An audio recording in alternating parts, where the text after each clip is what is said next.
Good morning, I'm Elizabeth Taylor from TPS Cymru with an important update for social housing tenants in Wales, which was made by Jane Bryant MS, Cabinet Secretary for Housing and Local Government, yesterday. So what's happening? The social rent uplift for 2025-2026 has been announced, and this means that social landlords like housing associations and councils will be able to increase their rents, but there is a cap. The maximum rent increase allowed is 2.7%, which is inflation currently at 1.7%, plus an additional 1% on top of that. So why should you care? Well, we know that hearing about rent increases can be worrying, especially when it's not clear exactly how that is going to affect you. So while rent is likely to go up, landlords are required to consult with their tenants and make sure that your voices are heard and make sure that the increases are affordable.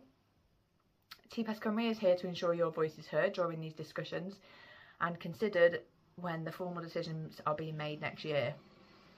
So you might see a rent increase of 2.7%, which is 60% above the current rate of inflation. For some, this may be covered by universal credit or pensions, but for those who pay rent from their earnings, it's crucial that landlords take that affordability seriously. That's why we'll be pushing for meaningful engagement with tenants and landlords around this. So what happens next?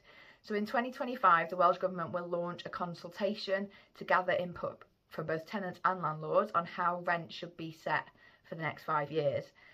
TPS Cymru will be at the table making sure that tenants' views are represented, but for us to be your voice, we need to hear from you.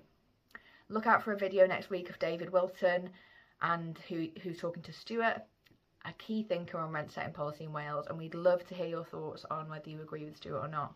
Stay connected with us and don't hesitate to reach out with any further questions that you might have. Diolch yn fawr.